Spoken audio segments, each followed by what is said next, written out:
আইন প্রণয়ন আর পুরনো বিধির মারপ্যাঁচ ভাঙার গুরুদায়িত্বে সরগরম ছিল ত্রয়োদশ জাতীয় সংসদের প্রথম অধিবেশনের 12তম কার্যদিবস। একদিনেই সংসদীয় রেকর্ডে যুক্ত হলো নতুন এক অধ্যায়। বিলের দফা 2, 3 ও 4 এই বিলের অংশ হিসাবে গ্রহণ করা হোক। যারা এই প্রস্তাবের পক্ষে আছেন তারা হাঁ বলুন।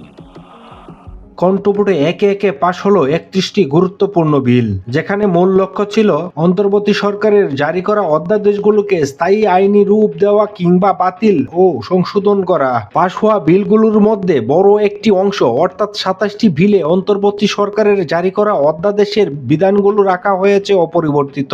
তবে আলোচনা আর বিতর্কের কেন্দ্রবিন্দুতে ছিল বাকি 4টি বিল, যেগুলোর মধ্যে আগের অধ্যাদেশ বাতিল কিংবা বড় ধরনের সংশোধনী আনা হয়েছে। এর মধ্যে বিশেষভাবে উল্লেখযোগ্য জাতীয় মানবাধিকার কমিশন বিল। এই বিলটির মধ্যে অন্তর্বর্তী সরকারের অধ্যাদেশ বাতিল করে ফিরিয়ে আনা হয়েছে 2009 সালের মূল আইনটি। মাননীয় স্পিকার, আপনাকে ধন্যবাদ। মাননীয় স্পিকার, আমি মোহাম্মদ আসাদুজ্জামান, মন্ত্রী, আইন, বিচার ও সংসদ বিষয়ক মন্ত্রণালয় প্রস্তাব করছি যে জাতীয় মানবাধিকার কমিশন আইন 2009 পুনঃপ্রচলন করিবার উদ্দেশ্যে আনিত বিলটি জাতীয় মানবাধিকার কমিশন রহিতকরণ ও পুনঃপ্রচলন বিল 2026 অবিলম্বে বিবেচনার জন্য গ্রহণ করা হোক। এছাড়া পৃথক সচিবালয় এবং বিচারক নিয়োগ সংক্রান্ত দুটি গুরুত্বপূর্ণ অধ্যাদেশও রহিত হয়েছে সংসদে। পরিবর্তনহীন 27টি বিলের তালিকায় রয়েছে গণমানুষের জীবনের সঙ্গে যুক্ত নানা অনুষঙ্গ।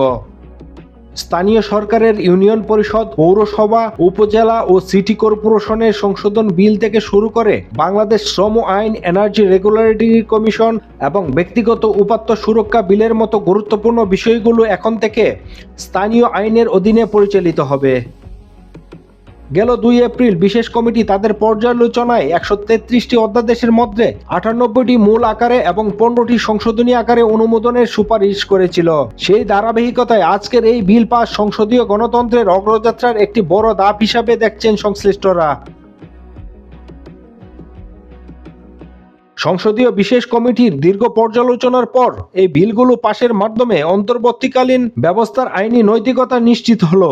তবে রহিত হওয়া বিলগুলোর ক্ষেত্রে সরকারের পরবর্তী পদক্ষেপ কি হবে, এখন সেটিই দেখার বিষয়।